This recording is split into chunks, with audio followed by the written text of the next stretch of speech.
Bonjour à tous, nous sommes jeudi 16 mars, je suis contente de vous retrouver pour cette nouvelle vidéo. Je voulais vous parler de l'actualité, c'est-à-dire du coronavirus. Cette pandémie pose plusieurs problèmes.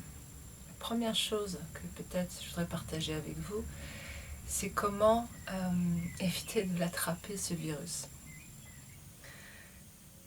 Par rapport à ce que j'ai pu vous dire, vous expliquer sur la loi de l'attraction, la première chose évidente et essentielle que j'ai envie de vous transmettre, c'est le fait que quand je pense, principe de la loi de l'attraction, quand je pense à quelque chose, je l'attire à moi. Donc évidemment, la meilleure chose à faire, c'est de penser à autre chose que ce que nous vivons en ce moment. Bien évidemment, les médias nous en parlent constamment, ce sujet est sur toutes les bouches.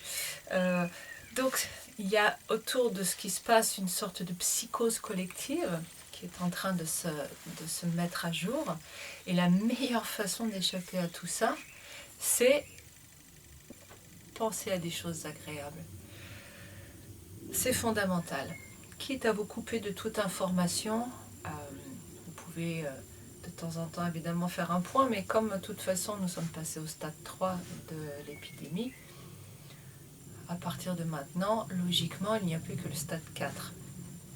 Donc, voilà, reprenez votre petite vie quotidienne en pensant à des choses bien agréables. En fait,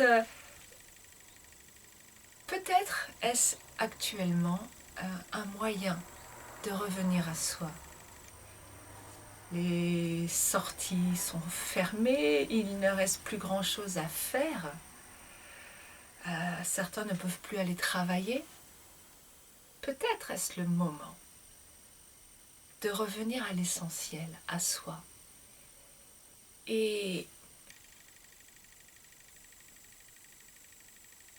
en n'étant plus distrait par des activités, par du faire, de revenir à l'aide. Peut-être que c'est une perche formidable que la vie nous tend pour revenir à cet être et à remettre en place une façon de penser, une façon de vivre qui nous apporte la paix et le bonheur.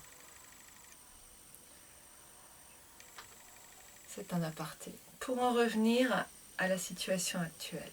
Si vous êtes en contact avec des gens qui sont dans la psychose, qui sont dans la peur, eh bien je vous invite à les laisser un peu de côté en ce moment pour vous recentrer sur des choses qui vous mettent dans un état de bien-être. Pour éviter d'attraper des maladies, il vous suffit d'avoir des pensées positives. Et un rythme de vie qui va avec, bien évidemment. Je peux avoir des pensées très positives si je bosse 20 heures sur 24, que je ne dors pas, que je me nourris mal. La nourriture est très importante, comme vous le savez. Soyez vigilants en ce moment à vous nourrir sainement, à dormir suffisamment, à vous reposer. Il y a ce qui est aussi intéressant si on prend un peu du recul sur ce qui est en train de se passer. On peut évidemment le voir négativement, mais ça ne fait du bien à personne, ni à la planète, par les émissions d'énergie négative, ni à chacun d'entre nous. Donc, si jamais vous êtes atteint, ou quelqu'un de proche est atteint, deuxième cas de figure,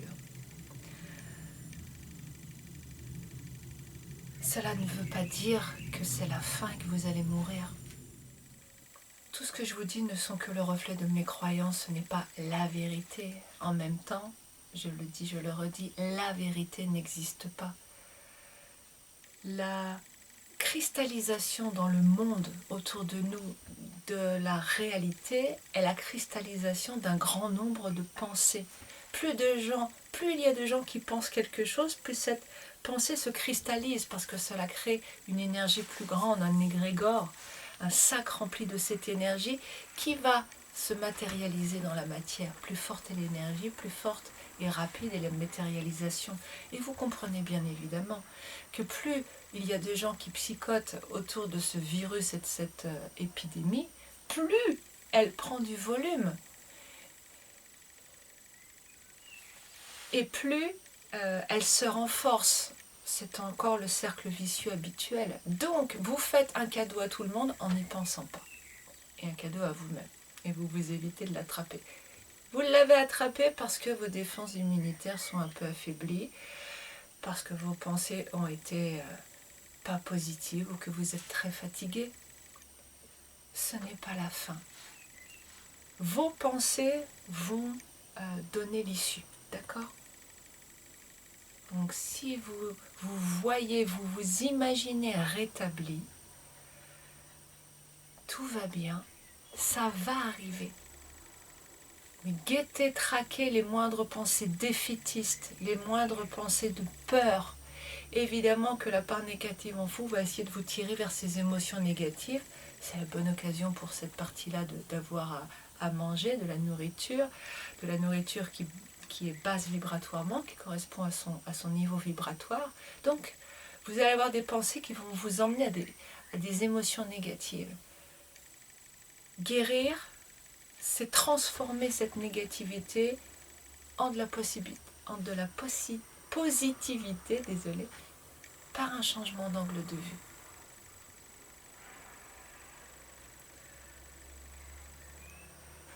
Troisième point. Si quelqu'un est mort, c'est le moment. Je ne souhaite pas parler de la mort dans ce petit message par rapport à l'épidémie, mais il y a des morts. Et je voudrais quand même en profiter pour parler dans cette vidéo de ce moment. Évidemment, quand on est complètement connecté au matérialisme, sans avoir la connexion à ce qui est autour de nous, c'est-à-dire quand on croit que le monde se limite à nos sens, effectivement, la mort peut faire terriblement peur. Cela ne fait pas partie de ma vérité. J'ai bien conscience que ce que je perçois est très en delà de tout ce qu'il y a sur cette terre. Et il y a quand même beaucoup de livres qui parlent de la vie après la mort. Des prix Nobel ont quand même créé des appareils, selon le père François Brune, vous pourrez lire dans ses ouvrages, un appareil permettant de communiquer avec l'au-delà, mais beaucoup de scientifiques en parlent. Et pour moi, c'est une évidence. Et au niveau ésotérique, il y a beaucoup d'ouvrages qui traitent de ça. Et qu'est-ce qu'en fait tout ça nous raconte? Nous raconte que dans notre partie non physique, qui est encore là, nous ne sommes qu'une émanation de cette partie non physique, en fait, quand nous mourons, nous refranchissons une porte. Quand nous nous incarnons, c'est comme si nous mettions des scaphandres qui vont ralentir notre vibration pour pouvoir nous matérialiser sur cette terre qui vibre à une certaine fréquence vibratoire.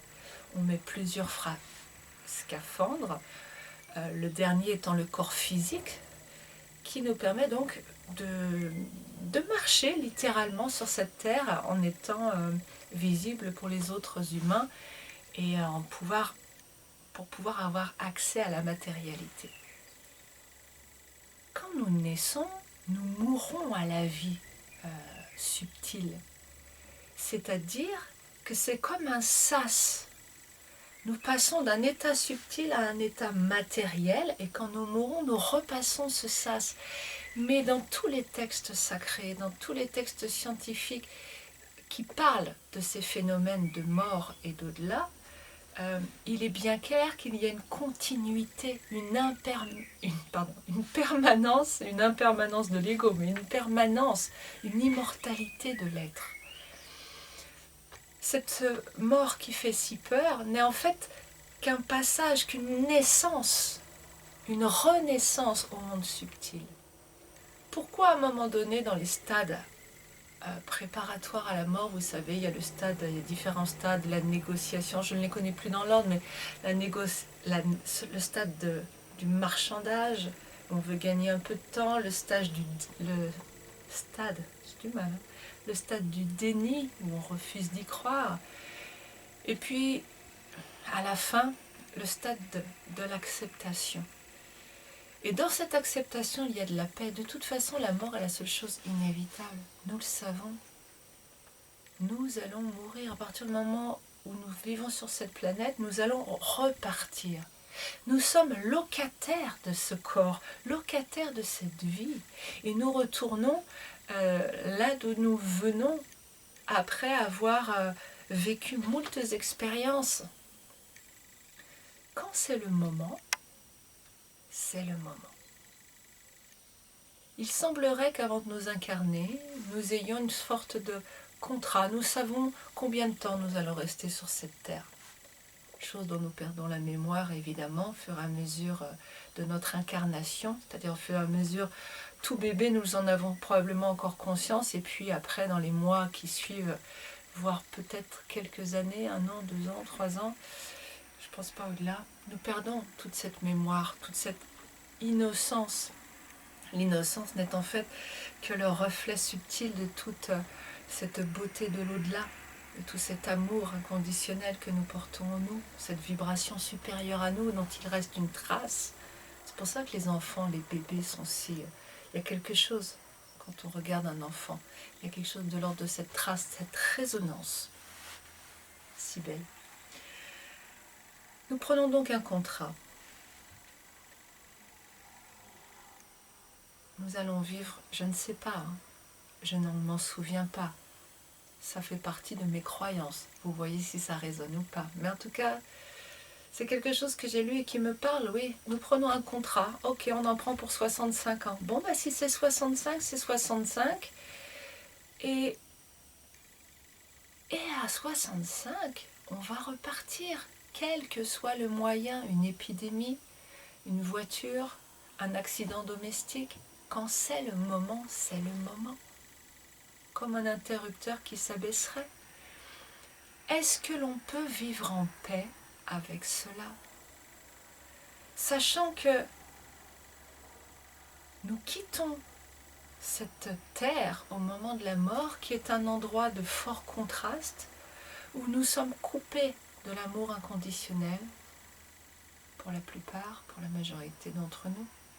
Nous nous coupons de l'amour inconditionnel et nous retrouvons à notre départ les vibrations plus belles et supérieures de cet au-delà. Cet amour, nous le retrouvons. Est-ce vraiment un sort à déplorer? L'inconnu fait peur. Bien sûr, fait peur à notre ego qui pense ne pas être capable de nous sauver. Mais comment pouvons-nous être sauvés du paradis? L'enfer est sur terre, l'enfer est en nous, l'enfer est dans nos pensées négatives, l'enfer est dans notre déconnexion d'avec notre source. Quand nous sommes connectés, nous sommes au paradis. Et quand je meurs, eh bien je me retrouve encore plus connectée. Est-ce vraiment si terrible? Donc la mort n'est peut-être en soi qu'en fait une naissance à quelque chose de plus beau. Est-ce que cela veut dire que je souhaite la mort à chacun d'entre nous? Bien sûr que non. Nous avons un temps de passage ici et des choses à vivre et de l'amour à retrouver. Et j'en profite pour ajouter quelque chose sur la mort. Souvent j'entends oui mais c'est pas juste, il était jeune, et il n'aurait pas dû mourir si jeune, ou la mort des enfants est incompréhensible. Mais n'oubliez pas qu'un enfant c'est une âme. Cette âme elle a 7 milliards d'années. Si on imagine qu'il y a un début pour l'âme, on pourrait dire que la création de l'univers c'était 7 milliards d'années je crois à peu près. Ou 10 milliards. Et on va dire que l'âme a commencé à 10 milliards d'années avec le Big Bang. Ok, mais on n'en sait rien. Si elle est immortelle, peut-être qu'elle était là avant. Mais imaginons que notre âme ait 10 milliards d'années. L'enfant qui naît et qui meurt n'a pas 1 mois, n'a pas 3 ans, n'a pas 15 ans. Il a 10 milliards d'années en réalité. Et il loue un corps pour peu de temps. Pourquoi ça paraît injuste? Ça paraît injuste parce que ça n'a pas de sens. Mais peut-être que le sens de cela est en fait, et c'est une explication qui est souvent avancée, peut-être que l'enfant qui arrive et qui reste peu est là pour faire vivre quelque chose à ses parents. Peut-être que ce sont ces âmes, l'âme de l'enfant et l'âme des parents, qui ont conclu un marché avant de s'incarner, tout cas avant que l'enfant s'incarne. Là, je vous invite à lire tous les ouvrages de Daniel Leroy et Angie Vaudan sur ce qui se passe avant l'incarnation, avant la naissance et le processus de naissance de l'enfant, d'incarnation de l'âme dans le corps de l'enfant pendant la grossesse. Mais comme un contrat de, voilà, tu as besoin d'apprendre à grandir, tu as besoin de vivre certaines situations qui vont te permettre d'avancer sur le chemin de l'amour inconditionnel. Et mon décès va t'aider. En quoi le décès d'un enfant, ça peut aider? C'est terrible. Sur le plan matériel réel, c'est terrible. Je ne le souhaite à personne. Mais si on prend du recul, si on prend de la hauteur, c'est quelque chose que l'âme a souhaité avant. Nous ne sommes pas les victimes de ce monde, nous en sommes les créateurs. Souvent on dit « je perds un enfant », mais l'enfant ne nous appartient pas. On ne peut pas perdre quelqu'un de sa famille. Elle ne nous a jamais appartenu, cette personne. Elle est venue faire son temps, louer ce corps, louer cette vie, vivre ses expériences, et puis elle a décidé là-haut, dans sa partie non physique, que le temps imparti était écoulé. Quelque part, il n'y a rien de triste dans cela. Ce qui est triste, c'est pour celui qui reste, qui lui veut que l'autre reste là, parce que ça participe à son bien-être. Mais n'est-ce pas quelque part presque de l'égoïsme? C'est une souffrance réelle, je le sais, perdre quelqu'un. Mais en réalité, vous ne perdez personne. Personne ne vous appartient. L'être qui s'en va retrouver la lumière, va retrouver l'amour de sa source. Est-ce que c'est terrible? Quelque part, c'est beau et merveilleux.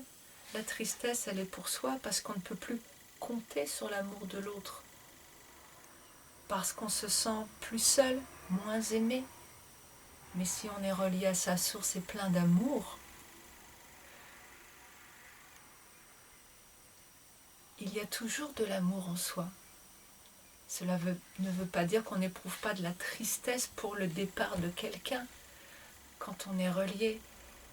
Mais on sait